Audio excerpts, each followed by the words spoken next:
साथियों नमस्कार, वंदे मातरम, जय हिंद। मैं राजू मिश्रा, विश्व शक्ति पार्टी का प्रदेश उपाध्यक्ष हरियाणा, किसान मजदूर जागृति मंच का संयोजक और अखंड हिंदू राष्ट्र का सहयोगी।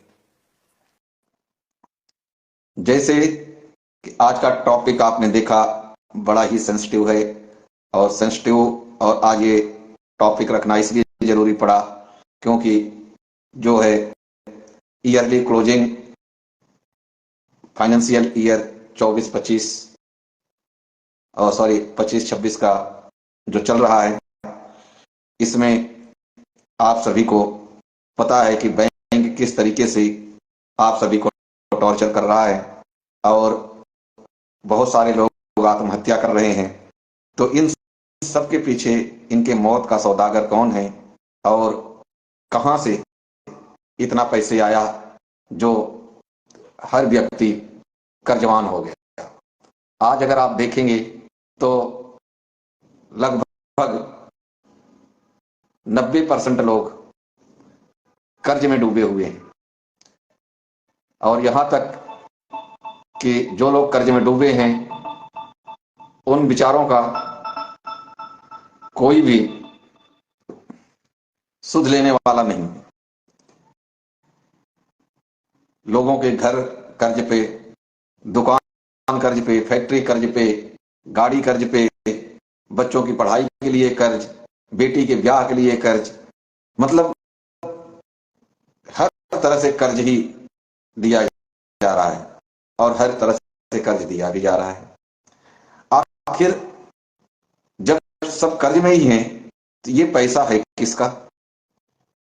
सबसे बड़ा सवाल बनता है कि भाई जब सरकार तक हमारी कर्ज में डूबी है, हमारी क्या तकरीबन विश्व की अगर आप सारी सरकारों को देखेंगे तो कुछ ही लोगों को छोड़ के या कुछ ही सरकारों को छोड़ करके आपको ये रिजल्ट आएगा कि सारे देश और देश के नागरिक कर्ज में डूबे हैं। आखिर ये इतना बड़ा गेम कैसे और किसके पैसे से चल रहा है, हमें आपको समझने की आवश्यकता है। लेकिन आपसे एक ही गुजारिश कि आप अगर YouTube पे देख रहे हैं तो चैनल को सब्सक्राइब कर लें, फेसबुक पे देख रहे हैं तो आप लाइक कमेंट कर लें और फॉलो भी कर लें ताकि आपको समय समय पे जानकारियां मिलने के लिए नोटिफिकेशन आता रहे। तो अब ये समझने की आवश्यकता है आप असल में क्या है कि पूरे विश्व को जो मूर्ख बना रहे हैं वो सिर्फ 3 है। जी हां, पूरे विश्व को अलग अलग प्लेटफॉर्म से जो मूर्ख बनाया जा रहा है वो सिर्फ 3 है और इन तीनों की टुकड़ियां आगे काम करती हैं। कैसे काम करती हैं, क्या काम करती हैं, ये आज डिस्कस करते हैं। तो उन तीनों में सबसे पहला नाम आता है सिटी ऑफ लंदन। जी हां, बिल्कुल सही सुन रहे हैं आप, पहला नाम आता है सिटी ऑफ लंदन। दूसरा नाम है वेटिकन सिटी और तीसरा नाम है वाशिंगटन सिटी। ये 3 ऐसे लोगों को मूर्ख बनाते हैं कि जिसका कोई पैमाना ही नहीं, जिसका कोई माप तौल ही नहीं। अब इन तीनों के नीचे 5 लोग काम करते हैं और 5 कौन कौन से हैं ये भी समझ लीजिए आप, फिर आपको एक एक का काम भी बताएंगे। पहले नंबर पे आता है IMF, जिसको कहते हैं इंटरनेशनल मॉनिटरिंग फंड फेडरेशन।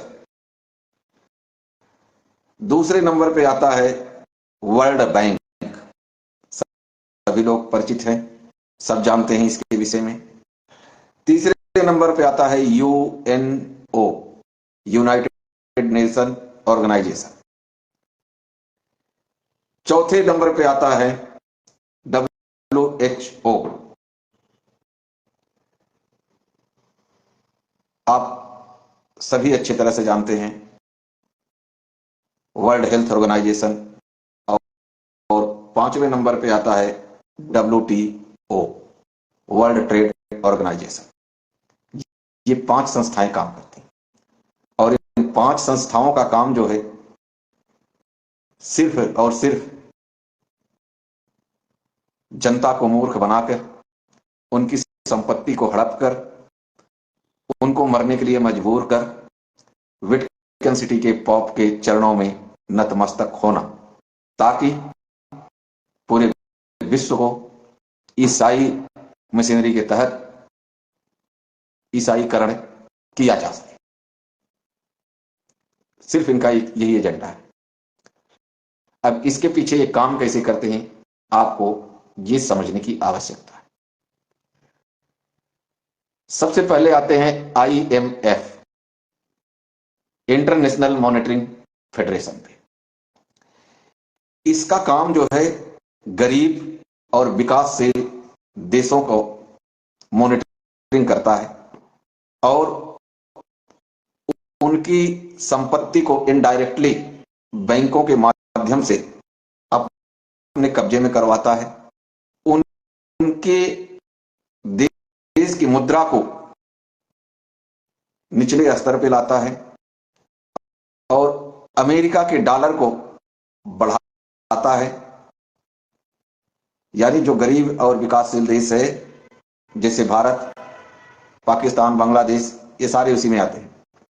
इनकी मुद्राओं को गिराएगा, कागजी मुद्रा को बढ़ावा देगा और डॉलर को आसमान की ऊंचाई पे ले जाएगा।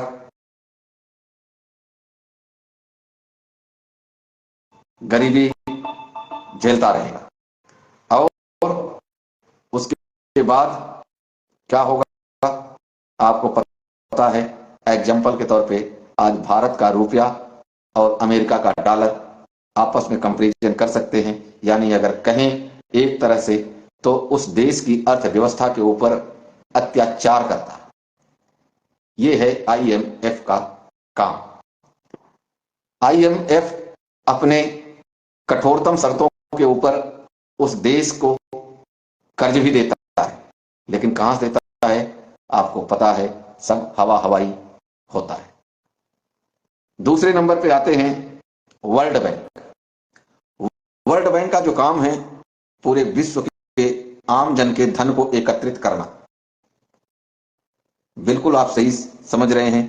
कुछ लोग बुद्धिजीवी ये कहेंगे कि भाई वर्ल्ड बैंक तो अमेरिका में है, हम हिंदुस्तान में हैं, हमारे धन को कैसे वो एकत्रित करती है। तो अगर आप इसकी गहनता में जाएंगे तो आप पैनल के जरिए आपका पैसा वहां डॉलर में कन्वर्ट होके जा रहा है। लेकिन ये पूरी दुनिया का जब पैसा इकट्ठा कर लेता है तो इसमें क्या करता है कि जो गरीब लोग, विकासशील देश या गरीब देश होते हैं, उस देश में ये नोटों को, यानी बैंकिंग नोट, जिसे हम वचन पत्र या रुपया समझे बैठे हैं, अधिकतर लोग इसे रुपया ही समझते हैं, जबकि वो प्रोमिसरी नोट या बैंक नोट या वचन पत्र ही कह सकते हैं उसको। तो वो सारे पैसे ले करके उसका मूल्यांकन करता है इकट्ठा करके और उस पैसे का डिवैल्यूएशन करता है। यानी उसके अस्तित्व को धीरे धीरे धीरे धीरे धीरे धीरे एक समाप्त की ओर लेके जाता है और कागजी मुद्रा को बढ़ावा देता है। कागजी मुद्रा को बढ़ावा दे करके डॉलर और विदेशी करेंसी को प्रमोट करता है। यानी आपके रुपए को डिवैल्यूएशन करके विदेशी मुद्रा का ये बहुत बड़े स्केल पे, बहुत बड़े लेवल पे उसका ये व्यापार करता है और धन को इकट्ठा करता है। इस तरीके से वर्ल्ड बैंक आपका हितैषी नहीं है। वर्ल्ड बैंक देश को कर्ज देता है, आपका ही पैसे आपके प्रधानमंत्री को कर्ज के रूप में दे देता है, जो ये कहा जाता है कि इतने रुपए का विदेशी ऋण लिया देश की विकास के लिए।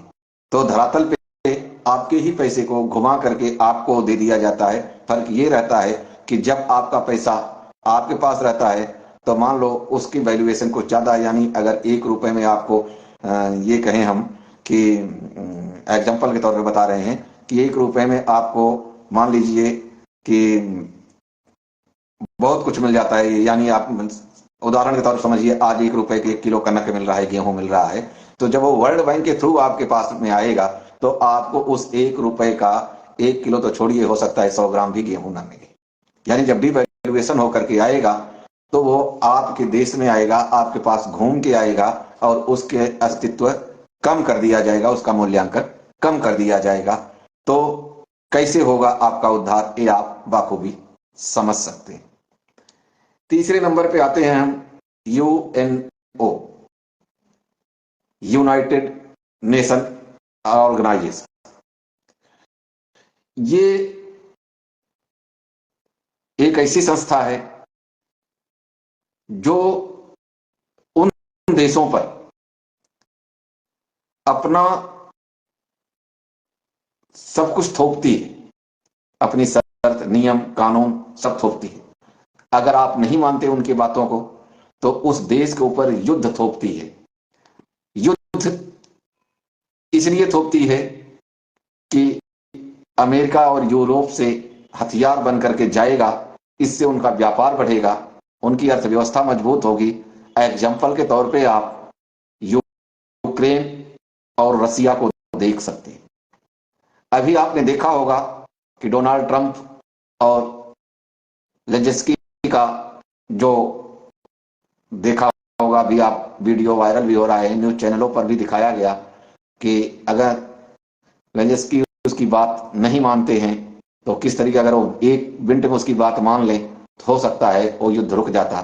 लेकिन यहां पे मानना पड़ेगा यूक्रेन के राष्ट्रपति को, उन्होंने देश को सर्वोपरि रखा, देश की जनता को सर्वोपरि रखा और अमेरिका की बातों को इग्नोर किया। यह वाकई अपने आप में बहुत बड़ा काबिले तारीफ है। तो इसका काम ये होता है। अब आते हैं WTO पे, यानी वर्ल्ड ट्रेड ऑर्गेनाइजेशन। ये आप लोगों ने सुना होगा, जैसे हमारे देश में बख्तावर खिलजी उर्फ नरेंद्र दामोदर दास मोदी जी ने शुरू में बहुत कुछ कहा कि मेक इन इंडिया होगा, भारत का भारत में रहेगा, भारत में बनेगा, विदेश में जाएगा, इस तरीके से, यानी लघु और मीडियम मध्यम उद्योग उसको समाप्त करना होता है। इसका एक ही लक्ष्य है कि घरेलू उत्पाद को खत्म किया जाए, क्योंकि अगर आपका घरेलू उत्पाद ज्यादा होगा तो आपकी देश की जनता घरेलू उत्पाद पर डिपेंड होगी और घर का धन घर में ही रहेगा, यानी देश का माल देश में रहेगा, तो आप किसी पर निर्भर नहीं हो सकते। इसलिए इसका काम है, WTO का, वर्ल्ड ट्रेड ऑर्गेनाइजेशन का काम है कि घरेलू उत्पाद को शून्य किया जाए, खत्म किया जाए। किस तरीके से किया जाएगा, उसके लिए अभी आप लोगों ने देखा होगा कि जैसे GST को कहां से कहां लेके चले गए, हमारे देश में टैक्स कितना बढ़ा दिया गया है।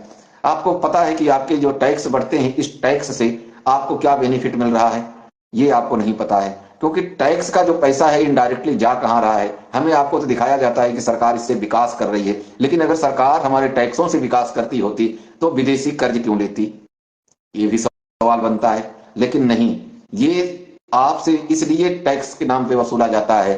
और आपको ध्यान देने की सबसे बड़ी बात यह है कि पूरे विश्व में सबसे ज्यादा टैक्स हमारे देश में है। आपके जो माइंड में ये चलता है कि ये सरकार आएगी तो टैक्स कम कर देगी, ये सरकार आएगी तो टैक्स ज्यादा कर देती है, ऐसा कुछ नहीं। जो भी सरकार आएगी उसके आगे का ही स्टेप उठाती है, डाउनफॉल पे नहीं आती है, वो अप पे ही लेके जाती है। क्यों? क्योंकि उसके बदले में उन्हें बहुत कुछ मिलता है और वो सारी चीजें जब उन्हें मिलती है तो वो देश की जनता का भला करना भूल जाते हैं, देश का भला करना भूल जाते हैं। वो उनके ऊपर ये चरितार्थ होता है कि ईश्वर सबका भला करे किंतु शुरू हमसे करे। तो ये हमारे देश की विडंबना है, हमारे देश की नेताओं की ये चाल है, जो WTO के भी गुलाम है, वर्ल्ड ट्रेड ऑर्गेनाइजेशन के एक तरह से ये गुलाम है। गुलाम तो ये हमारा देश है ही, लेकिन ये जो नेतागण हैं जो शासन के नाम पे कुर्सी पे बैठे हुए हैं, हमारे आपको उबारने के लिए या जन सेवा के लिए बैठे हुए हैं। पहले तो ये कहते हैं कि हमें आप सेवा का मौका दे, हम आपके ये कर देंगे, वो कर देंगे, अच्छे अच्छे सब जवाब दिखाते हैं, लेकिन ये करते वो उसका ठीक विपरीत है और कह देते हैं कि क्या करें, हमारे हाथ बंधे हुए। तो ये इस तरीके से काम करता है। इसका मोटिव ये होता है कि जब घरेलू उत्पाद आपका शून्य होगा तब आप विदेशी उत्पाद पे निर्भर हो जाएंगे। जैसे आज के दौर में आप जब सुबह सो के उठते हैं तब से लेकर के आप अपने घर में रिसर्च करिए, और जब तक आप सो नहीं जाते तब तक आप सिर्फ विदेशी प्रोडक्ट का इस्तेमाल करते हैं। कैसे करते हैं? सुबह के सो के उठे तो जो लोग चाय पीते हैं चाय पिएंगे, लेकिन चाय पीने से पहले वो क्या करेंगे? टूथपेस्ट करेंगे, यानी मंजन। अब वो मंजन कौन बना रहा है? पूरी विदेशी कंपनियां। नाम उसका चाहे हिंदुस्तान लीवर रख लो, चाहे भारत हिंदुस्तान रख लो, चाहे जो मर्जी लिख लो, लेकिन टोटली विदेशी कंपनी बना रही है। चाय पियोगे आप तो किसकी पियोगे? विदेशी कंपनी की। चाय उत्पादन तो आपके देश में हो रहा है, लेकिन ब्रांडिंग उनकी है। पैसा किसके पास जा रहा है? उनके पास जा रहा है। उसके बाद आप ब्रेकफास्ट करते हो, तो ब्रेकफास्ट करते हो उसमें भी आजकल शहरों में आम प्रचलन है कि बटर ब्रेड बना लेते हैं। कहां से आ रहा है? घरेलू उत्पाद में आपको नहीं मिलेगा। बटर कहां से आ रहा है?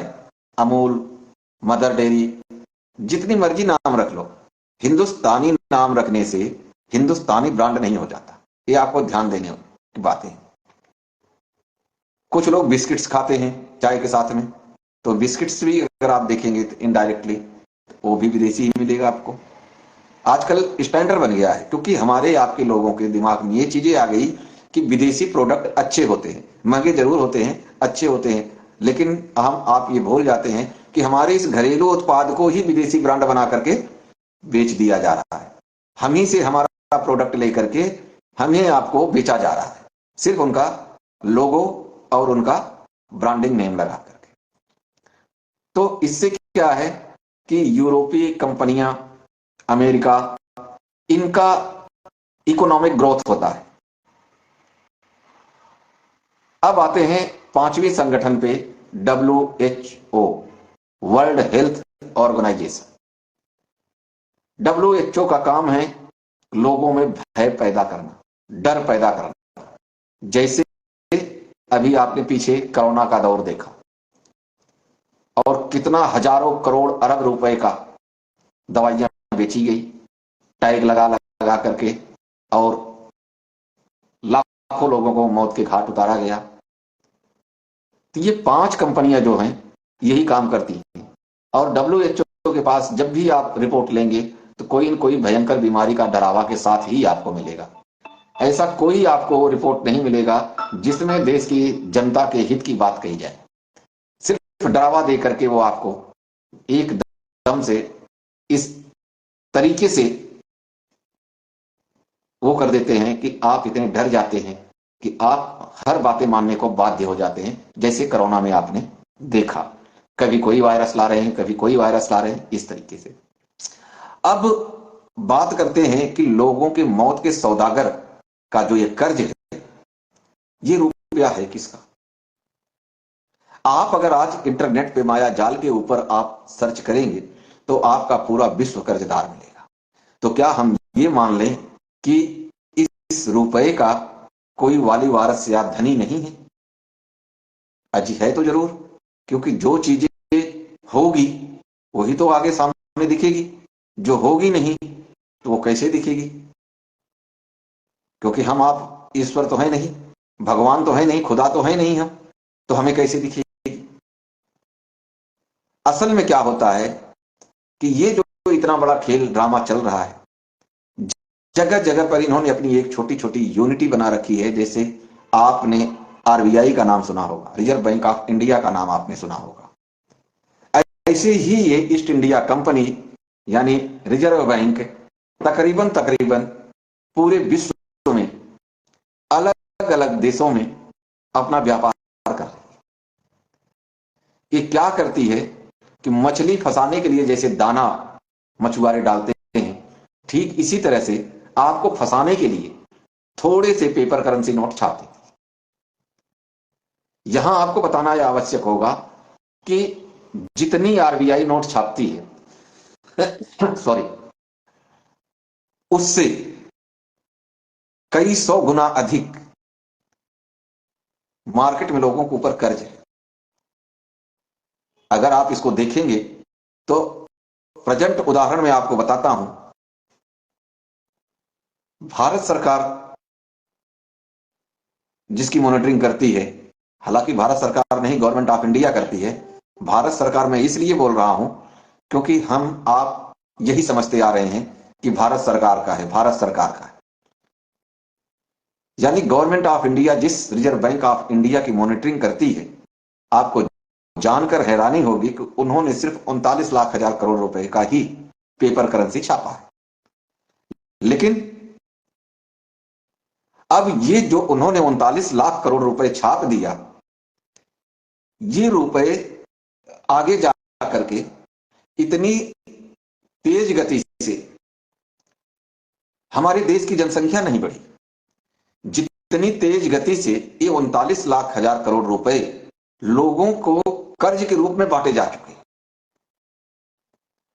आप अगर डेटा निकालेंगे तो जनवरी का मैं डेटा आपको बता रहा हूं, 1 जनवरी को निकाला गया डेटा, उसके अनुसार बैंकों ने 453 लाख हजार करोड़ रुपए लोन बांट दिया।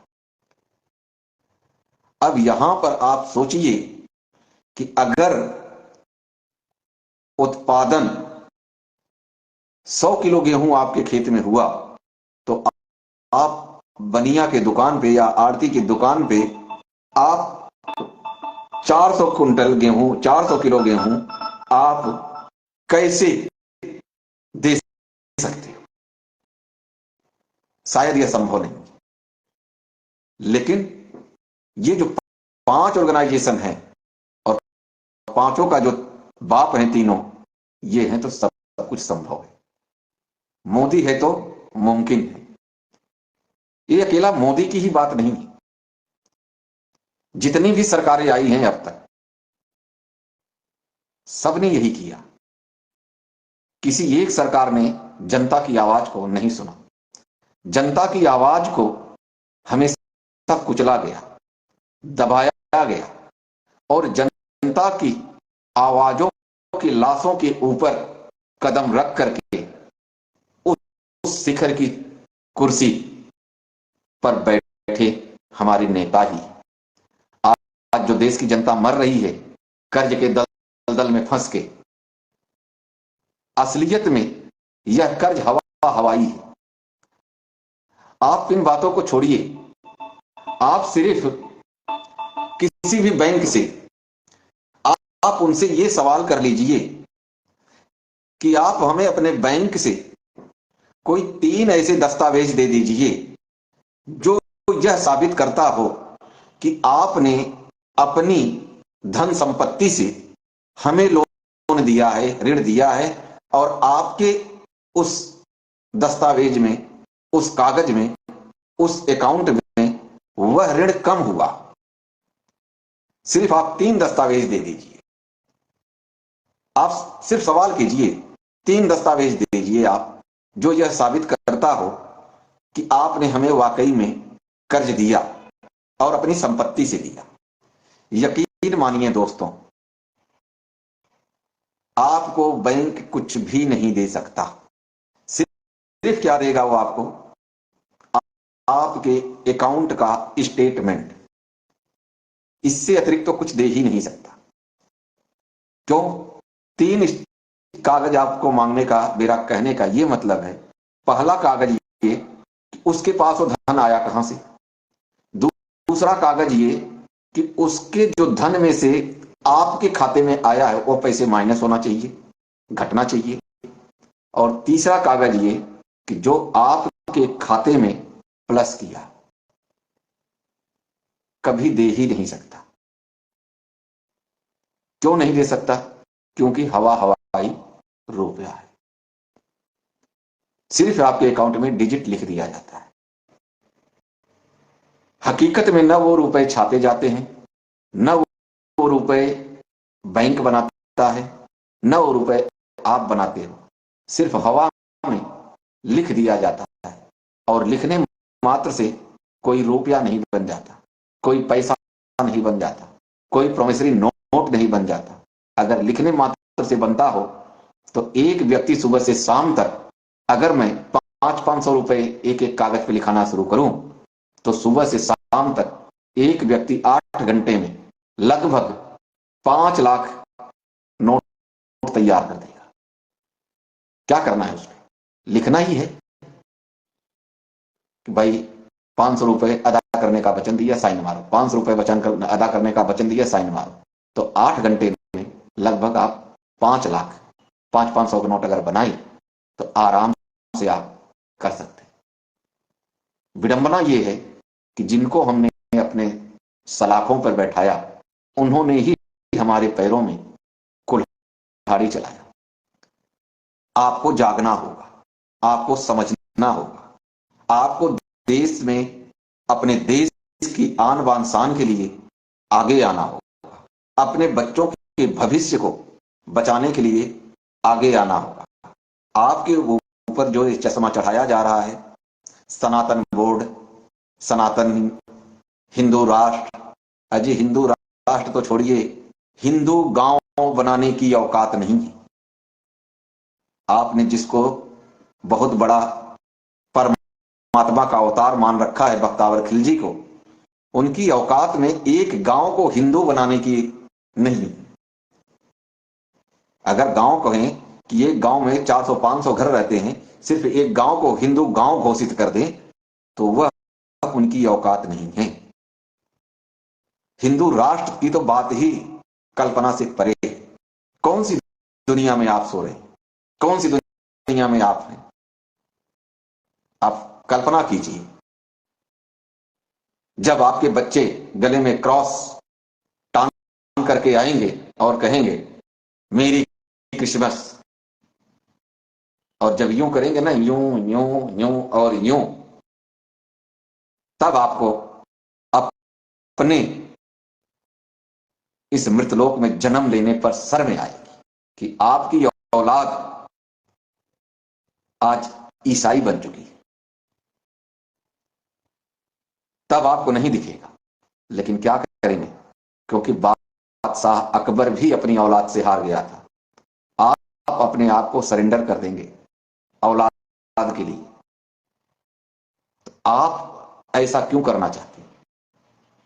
आप इस स्थिति को पहले ही संभाल ले तो ज्यादा बेहतर है। नहीं तो यकीन मानिए, न पिता पुत्री का रिश्ता रह जाएगा, न बहू यानी पुत्र वधू और पिता का रिश्ता रह जाएगा, न ही मां बेटे का रिश्ता रह जाएगा। और रिश्ता रह जाएगा तो क्या, सिर्फ स्त्री और पुरुष का। दुनिया की निगाह में